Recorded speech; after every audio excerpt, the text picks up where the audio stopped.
কিছু কিছু সময় আমাদের ছোট ছোট ইনোভেট করতে হয়, ঠিক আছে। ইনোভেশনটা হচ্ছে, আজকে আমি সকালবেলা একটা মেশিন গেছি যেটা এতদিন সিজারিং করে কাটতো, এখন কাটা হয় ছোট একটা হ্যান্ড প্রেস মেশিন, মানে হ্যান্ড গান মেশিন টাইপ কিছু একটা বলে।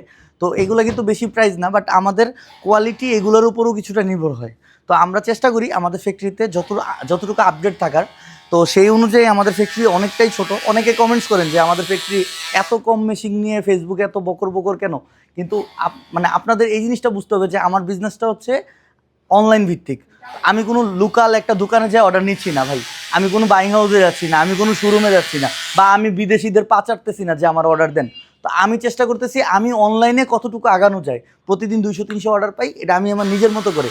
তবে তার মানে এই না যে 200-300 অর্ডার পাওয়া মানে এই না যে আমি আমার নিজেকে আপডেট করতেছি না। আমি চেষ্টা করতেছি আমার ফ্যাক্টরিতে যতটুকু আপডেট করার।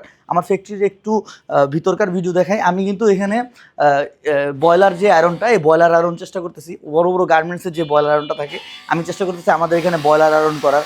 এবং আমি চেষ্টা করি আমার সবগুলা মেশিন, এখানে যতগুলা মেশিন দেখবেন সবগুলা মেশিন আমার নতুন মেশিন। তো আমি চেষ্টা করি সবগুলো নতুন মেশিন দিয়ে কাজ করা, কারণ নতুন মেশিনের কোয়ালিটি টপ নচ হয়। আপনি বড় গার্মেন্টসেও নতুন মেশিন অত পাবেন না। আমার ফ্যাক্টরিতে যত নতুন মেশিন আছে, এখানে হিট প্রেস আছে, আমি চাই হিট প্রেস করতে, কম্প্রেসার আছে, কম্প্রেসার দিয়ে ক্লিন করি সব কিছু। তো আমি চেষ্টা করি আমার ফ্যাক্টরিতে অলওয়েজ ক্লিন রাখার এবং আমার অলওয়েজ আপ টু ডেট রাখার। আমাদের ফ্যাক্টরিতে আসেন, খুব ভালো একটা এক্সপিরিয়েন্স পাবেন।